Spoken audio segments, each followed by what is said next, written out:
5 बार अजान करना 20-20 loud speaker लगा के, 15-15 लाउड स्पीकर लगा के, ये हेल्थ का इश्यू है। आप दूसरों की नींद खराब करते हैं। जहां पे फ्राइडे की नमाज हो रही है, अगर वहीं बुधवार को लोग भगवान गणेश की आराधना शुरू कर दें। 46% जो मुस्लिम्स हैं लद्दाख में, वो तो माइनॉरिटी कहलाते हैं। 50% वहां पे बौद्ध हैं, वो भी माइनॉरिटी कहलाते हैं। लेकिन हिंदू केवल 1% है लद्दाख में, वो माइनॉरिटी नहीं कहलाता। नमस्कार, हॉकी न्यूज में आप सभी का स्वागत है। आज हमारे साथ सुप्रीम कोर्ट के वरिष्ठ अधिवक्ता अश्विनी उपाध्याय जी, जो कि देश के जाने माने वकीलों में से एक हैं, आज हमारे साथ उपस्थित हैं। आज मैं एक ऐसा विषय उनसे पूछना चाहता हूं, क्योंकि कानून का तो मैं बहुत बड़ा जानकार नहीं हूं, परंतु एक प्रश्न जो लगातार सोशल मीडिया पर इस समय उछल रहा है कि आखिर गुड़गांव के अंदर जो नमाज का जो मुद्दा चल रहा है, सार्वजनिक स्थल पर नमाज पढ़ी जा रही है, उस बारे में मैं अश्विनी जी से कुछ प्रश्न पूछना चाहूँगा कि आखिर क्या ये लीगली ठीक है या नहीं है, तो इसकी जो लीगल बैटल रहेगी वो कैसी रहेगी, और साथ ही साथ क्या ये क्योंकि नैतिक रूप से तो ये ठीक है ही नहीं, क्योंकि आसपास के लोगों को काफ़ी परेशानी हो रही है, तो अब इसका समाधान क्या होना चाहिए अश्विनी जी? देखिए, आर्टिकल 25 को मैं सभी आपसे कहूंगा, आप आर्टिकल 25 को एक बार पढ़िए। आर्टिकल 25 हमें धर्म पालन करने का अधिकार देता है, अधर्म का नहीं। आर्टिकल 25 हमें रीतियों को पालन करने का अधिकार देता है, कुरीतियों को नहीं। आर्टिकल 25 हमें प्रथा को पालन करने का अधिकार देता है, कुप्रथा को नहीं। धर्म और अधर्म में जमीन आसमान का अंतर है, प्रथा और कुप्रथा में जमीन आसमान का अंतर है, रीति और कुरीति में जमीन आसमान का अंतर है। दूसरा, संविधान का आर्टिकल 25 की शुरुआत 3 शब्दों से होती है, subject to public order, health, morality. आप धर्म पालन में कोई ऐसा काम नहीं करेंगे जिससे पब्लिक ऑर्डर डिस्टर्ब हो जाए। आपका जो सवाल है वो पब्लिक ऑर्डर की कैटेगरी में आता है। आप अपने धर्म के पालन में किसी भी तरीके की ऐसी एक्टिविटी नहीं करेंगे, कोई ऐसा काम नहीं करेंगे पब्लिक ऑर्डर डिस्टर्ब हो। सड़क पे नमाज पढ़ना पब्लिक ऑर्डर को डिस्टर्ब करना है। दूसरा, उसमें जो दूसरी लिमिट दी है, अपने धर्म के पालन में आप हेल्थ का ध्यान रखेंगे, लोगों के स्वास्थ्य का ध्यान रखेंगे। नमाज 5 बार अजान करना 20-20 लाउड स्पीकर लगा के, 15-15 लाउड स्पीकर लगा के, ये हेल्थ का इश्यू है। आप दूसरों की नींद खराब करते हैं, आप नॉइज पोल्यूशन कर रहे हैं। हेल्थ का इश्यू का मतलब धर्म के पालन में, मजहब के पालन में, रीति रिवाज के पालन में आप ऐसा कोई काम नहीं करेंगे जिससे एयर पोल्यूशन बढ़े, वाटर पोल्यूशन बढ़े, नॉइज पोल्यूशन बढ़े, किसी का स्वास्थ्य खराब हो, किसी का गला नहीं काट सकते। और पब्लिक ऑर्डर का मतलब आप सड़क नहीं जाम कर सकते, सार्वजनिक स्तर पे नमाज नहीं कर सकते। और जो तीसरी लिमिटेशन दी हुई है आर्टिकल 25 में, मोरालिटी, आप ऐसा कोई काम नहीं करेंगे जो इमोरल हो। कहने का मतलब साम दाम दंड भेद द्वारा धर्मांतरण नहीं करा सकते, आप झूठी बातें नहीं बता सकते, आप वहाँ पे धोखा नहीं कर सकते, आप अपने धर्म पालन में पाखंड नहीं फैला सकते, आप अपने धर्म के पालन में काला जादू नहीं फैला सकते, आप अपने धर्म के पालन में दूसरों का धर्मांतरण नहीं करा सकते। मोरालिटी का मतलब किसी को लालच दे के, किसी को बहला के, किसी को फुसला के, किसी के साथ अपना हुलिया बदल के, किसी के साथ धोखा दे के, किसी को शराब पिला के, किसी को नशा दे के धर्मांतरण कराना, ये भी आर्टिकल 25 का उल्लंघन है। तो आपका जो सवाल है कि जो गुड़गांव में हो रहा है पूरी तरीके से गैर संवैधानिक है, आर्टिकल 25 के बिल्कुल खिलाफ है। जो आर्टिकल 25 हमें धर्म पालन की इजाजत देता है, वही आर्टिकल 25 सरकार को कहता है कि तुम पब्लिक ऑर्डर मेंटेन करो। पब्लिक ऑर्डर डिस्टर्ब नहीं होना चाहिए। अगर पब्लिक ऑर्डर डिस्टर्ब हो रहा है तो जो कार्रवाई करना है करो। जो आर्टिकल 25 हमें धर्म पालन की आजादी देता है, वही आर्टिकल 25 सरकार से कहता है आप हेल्थ का ध्यान रखो, पब्लिक की हेल्थ खराब नहीं होनी चाहिए किसी एक व्यक्ति के धर्म पालन या एक किसी समुदाय के धर्म पालन से। जो आर्टिकल 25 हमें धर्म पालन करने की इजाजत देता है, वही आर्टिकल 25 केंद्र सरकार और राज्य सरकार को डायरेक्ट करता है इमोरल काम न होने पाए, काला जादू न फैलने पाए, अंधविश्वास न फैलने पाए, धोखा फरेब न फैलने पाए, कोई साम दाम दंड भेद द्वारा किसी का धर्मांतरण न होने पाए। तो आर्टिकल 25 जो हमें धर्म की आज़ादी देता है, वही आर्टिकल 25 सरकार को निर्देश देता है कि आप पब्लिक ऑर्डर मेंटेन करो, आप लोगों का स्वास्थ्य का ध्यान रखो, आप कोई इमोरल काम हो रहा है उन लोगों को पनिश करो और सबसे बड़ी बात ये कि आर्टिकल 25 की आड़ में जो ये चल रहा है, ये वास्तव में संविधान की धज्जियां उड़ाई जा रही है पूरी तरीके से। संविधान का नाम लेके सेकुलरिज्म की आड़ में, भाई सीधी सी बात है, जिस तरीके से वहां खेल चल रहा है गुड़गांव में क्या पूरे देश में ही चल रहा है। आप जरा कल्पना करिए, जिन स्थानों पे फ्राइडे के दिन 1 घंटा 1.5 घंटा 2 घंटा इतना तो टाइम लगता ही है, वहां पे कब्जा करके वहां पे सड़क जाम कर दिया जाता है या नमाज पढ़ी जाती है। अगर उसी स्थान पे मंगलवार को सुंदरकांड शुरू हो जाए, सुंदरकांड करने में तो 2 घंटे लग जाएंगे, तो 2 घंटे मंगलवार को जाम होगा।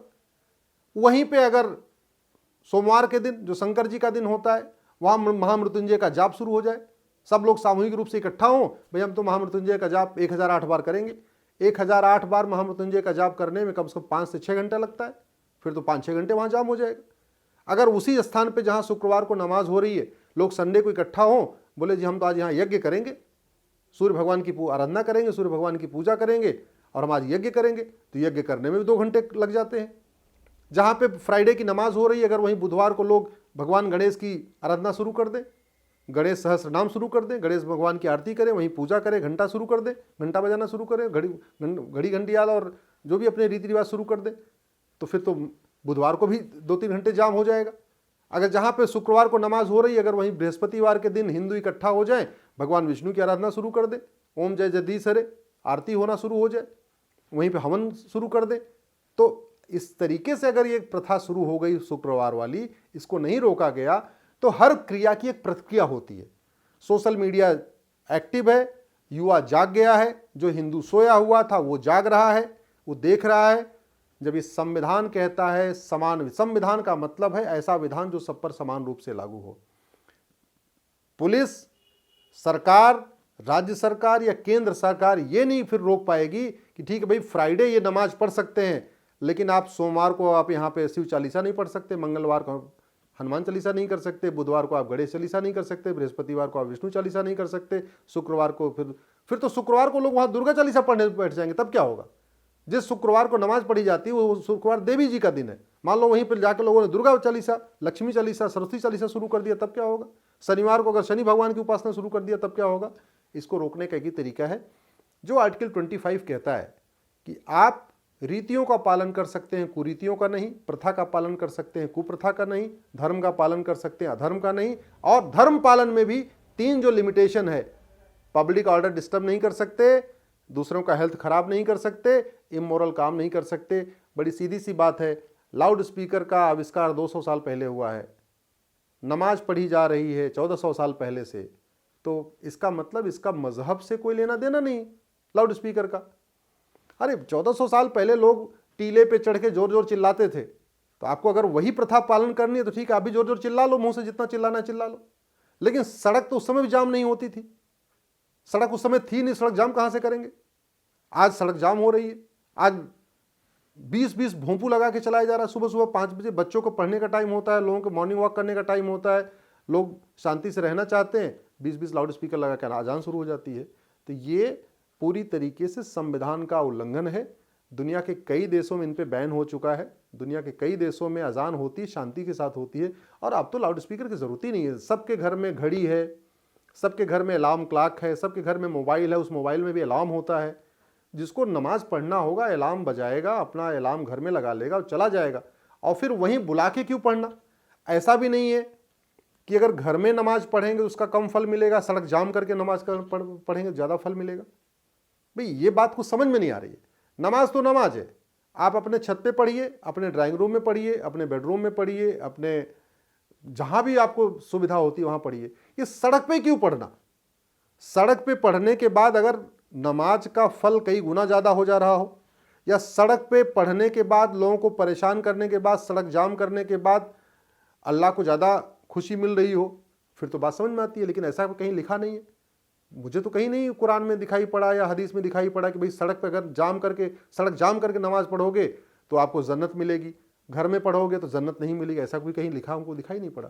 तो मेरे समझ से ये संविधान की धज्जियां उड़ाई जा रही हैं, और मैं आशा करता हूं कि केंद्र सरकार, राज्य सरकार इस पर कदम उठाएंगे और एक यूनिफॉर्म आपको प्रोसीजर अडॉप्ट करना पड़ेगा।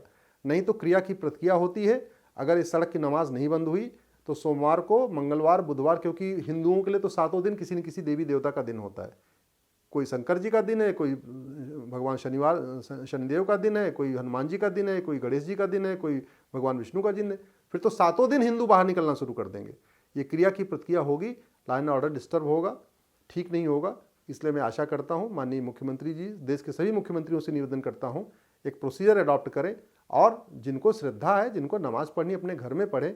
पब्लिक पार्क में, बस अड्डे पे, रेलवे स्टेशन पे, हवाई अड्डे पे और सड़क जाम करके, ये बिल्कुल ठीक नहीं है। अश्विनी जी, एक प्रश्न मैं आपसे पूछना चाहूँगा आज कि आखिर ये माइनॉरिटी का जो कॉन्सेप्ट है देश के अंदर, ये कहाँ से आया? कॉन्स्टिट्यूशन में ये इसको क्या तवज्जो दी गई है और आखिर ये है क्या? क्योंकि आज अगर बात करें, शफीकुर रहमान जो है वो बात करते हैं ऑन मीडिया पर, कहते हैं कि हम 40 करोड़ से ज़्यादा हैं, ऐसे कुछ भी नहीं चलेगा, हमारी आपको राय लेनी ही पड़ेगी। तो क्या आप माइनॉरिटी हैं या नहीं हैं? आखिर ये माइनॉरिटी है क्या? आज जानते हैं इसको अश्विनी जी से, क्योंकि वो इस बारे में टेक्निकल डिटेल्स भी हमको बता सकते हैं।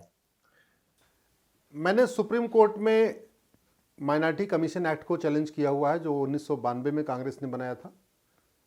मैंने सुप्रीम कोर्ट में जो माइनॉरिटी एजुकेशन एक्ट है 2004 में कांग्रेस ने बनाया था, उसको भी चैलेंज किया हुआ है। दोनों मामले सुप्रीम कोर्ट में पेंडिंग है। संविधान में एक बार माइनॉरिटी शब्द आया है, आर्टिकल 30 में, लेकिन माइनॉरिटी को डिफाइन नहीं किया गया।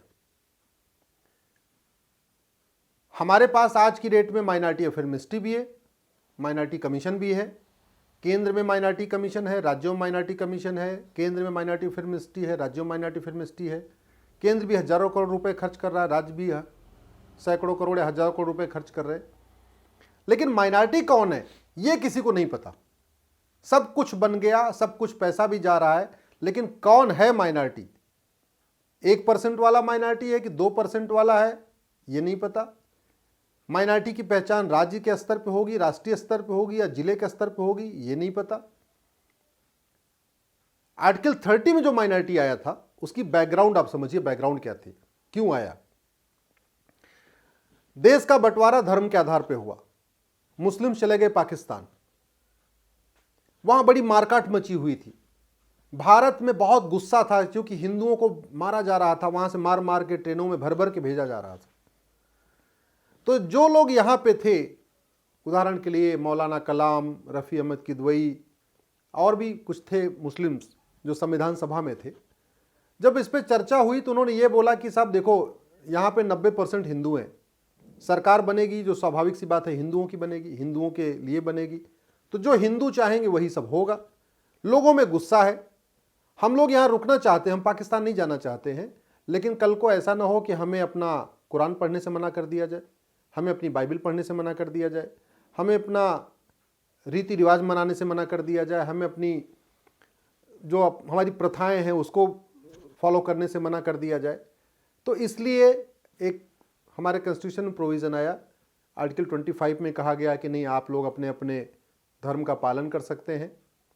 आर्टिकल 26 में कहा गया कि सबको अपने धार्मिक अधिकार है, यानी आप अपने मस्जिद में नमाज भी पढ़ सकते हैं, अपने चर्च में जाके अपना प्रेयर भी कर सकते हैं। आर्टिकल फिर 29 में आया कि भाई सबको, किसी के साथ कोई भेदभाव नहीं होगा, माइनॉरिटी मेजॉरिटी के आधार पर कोई भेदभाव नहीं होगा। और आर्टिकल 30 में कहा गया कि जो भारत की माइनॉरिटी है उसको अपने स्कूल खोलने का राइट है। लेकिन अब अच्छी तरीके समझिए, माइनॉरिटी कौन होगा उस समय भी डिफाइन नहीं किया गया।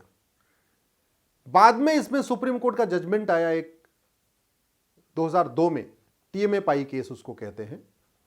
उस टीएमए पाई केस में 11 जजों की बेंच की, सुप्रीम कोर्ट की 11 जजों की बेंच ने यह कहा कि राष्ट्रीय स्तर पे तो कोई माइनॉरिटी होगा ही नहीं,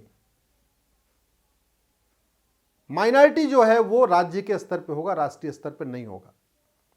और सुप्रीम कोर्ट का यह कहना था कि चूंकि हमारे जो राज्य बने हैं ये भाषा के आधार पे बने हैं, जहां लोग मराठी बोलने वाले थे वो महाराष्ट्र बन गया, जहां गुजराती वाले बोलने वाले थे गुजरात बन गया, जहां बंगाली बोलने वाले थे वो बंगाल बन गया, असम बोलने जो असमी बोलते थे वहां असम बन गया। तो जितने राज्यों का निर्माण हुआ है वो भाषा के आधार पे हुआ है। हम जो भाषाई अल्पसंख्यक होते हैं उसको राज्य के स्तर पे ढूंढ देखते हैं, तो धार्मिक अल्पसंख्यक भी राज्य के स्तर पे देखे जाएंगे। ये 2002 का सुप्रीम कोर्ट का जजमेंट है, टीएमए पाई केस कहते हैं उसको। उसके बाद 2005 में एक सुप्रीम कोर्ट का और लैंडमार्क जजमेंट आया, तीन जजों की बेंच का जजमेंट था, उसको बाल पाटिल केस कहते हैं, जस्टिस धर्माधिकारी ने वो जजमेंट लिखा है तीनों जज की तरफ से, उसमें सुप्रीम कोर्ट ने कहा है कि इस देश का विभाजन धार्मिक आधार पर पहले ही हो चुका है और धार्मिक आधार पर फिर से हम जो अल्पसंख्यक बहुसंख्यक का काम कर रहे हैं, अल्पसंख्यक आयोग, अल्पसंख्यक मंत्रालय, ये जो चल रहा है, ये दोबारा एक नए विभाजन की फाउंडेशन रखेगा। ये 2005 में सुप्रीम कोर्ट ने कहा है। इसलिए सुप्रीम कोर्ट ने कहा था जितने जल्दी हो सके ये अल्पसंख्यक बहुसंख्यक का जो खेल है, ये अल्पसंख्यक बहुसंख्यक का बंटवारा, ये बंद होना चाहिए। लेकिन सुप्रीम कोर्ट ने भी माइनॉरिटी में की कोई परिभाषा आज तक सुप्रीम कोर्ट ने भी नहीं दिया, पार्लियामेंट ने भी नहीं दिया। इसीलिए मैंने माइनॉरिटी कमीशन एक्ट जो 1992 में बना और माइनॉरिटी एजुकेशन एक्ट जो 2004 में बना, दोनों को सुप्रीम कोर्ट में चैलेंज किया हुआ है। माइनॉरिटी को डिफाइन न होने के कारण आप जरा देखिए हो क्या रहा है।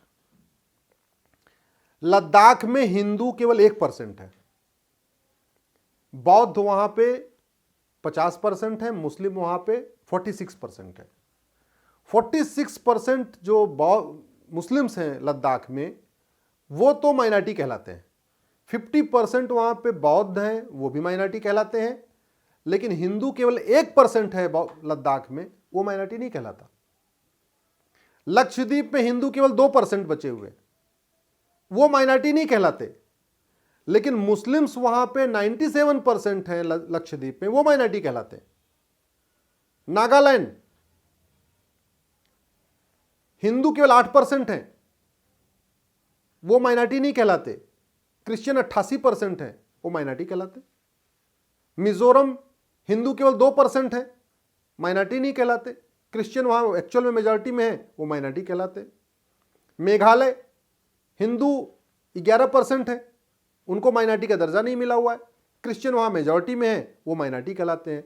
तो ये भारत इकलौता ऐसा देश है जहां पे एक्चुअल में जो माइनॉरिटी है वो मेजॉरिटी कहला रहा है और एक्चुअल में जो मेजॉरिटी है वो माइनॉरिटी कहला रहा है। तो राष्ट्रीय स्तर पे तो कोई माइनॉरिटी मेजॉरिटी होना ही नहीं चाहिए। और मैं ये कह रहा हूं कि माइनॉरिटी मेजॉरिटी की जरूरत ही नहीं है।